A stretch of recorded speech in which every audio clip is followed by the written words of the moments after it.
আল্লাহর হাবিব সাল্লাল্লাহু আলাইহি ওয়াসাল্লামের জামানায় যত কাফের ছিল, যত মুশরিক ছিল, এরা মুসলমানদের বিরুদ্ধে তাদের ধন সম্পদ অর্থ তো ব্যয় করতই, কিন্তু তিনি ওই কাফের মুশরিকগুলো তাদের মনের যে যুক্তি, তাদের মনে যে শিরকি কুফরি আছে, এর বিরুদ্ধে তারা কখনো যেতে পারতো না। এজন্য তাদের জীবনটা যুদ্ধের ময়দানে গিয়ে উজাড় করে দিত, উৎসর্গ করে দিত, কিন্তু তারা কুফরি শিরকি ছাড়তো না। এজন্য মনের কোরবানি হচ্ছে সবচাইতে বড় কোরবানি। এজন্য আমরা ঈদুল আযহার দিনে পশু জবাইয়ের মাধ্যমে আল্লাহ তাআলার সন্তুষ্টি অর্জন করি। অনেক টাকা ব্যয় করে আমরা পশু ক্রয় করে থাকি, কিন্তু আপনার যদি এই টাকা পয়সার দিকে মায়া লেগে যায়, টাকা পয়সার প্রতি যদি আপনার মায়া থাকে, তাহলে আপনার ওই কোরবানিটা আল্লাহ তাআলার কাছে কবুল হবে না। কারণ এই কোরবানিটা, এই টাকাটা, পশুটা ক্রয় করেছেন একমাত্র আল্লাহ তাআলার সন্তুষ্টির জন্য। আবার আমাদের সমাজে দেখা যায় একদল লোক আছে, কোরবানির সময় গোশত খাওয়ার চাহিদাটাই তাদের গুরুত্বপূর্ণ হয়ে দাঁড়ায়।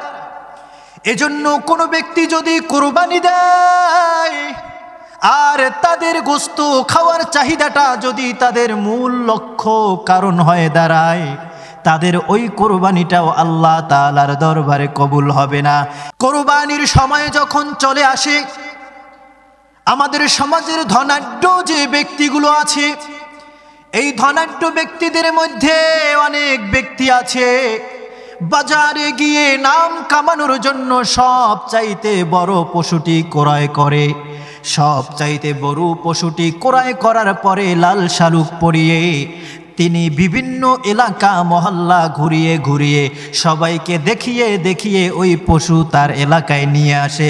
কারণ মানুষ বলবে অমুক হাজী সাহেব, অমুক নেতা, অমুক সাহেব তিনি বাজারের মধ্যে সব চাইতে বড় গরুটি কোরবানি দিয়েছে। এমন যদি নাম কামানোর জন্য কোনো ব্যক্তি কোরবানি দিয়ে থাকেন, তার কোরবানিটা আল্লাহ তাআলার দরবারে কবুল হবে না। কেন আল্লাহ তাআলা কেন সবচাইতে বড় গরু আল্লাহ তাআলা তার কোরবানি কবুল করবেন না? এটা রব্বুল আলামিন কোরআনুল কারীমের ভিতরে আমাদেরকে খোলাসা করে দিয়েছেন।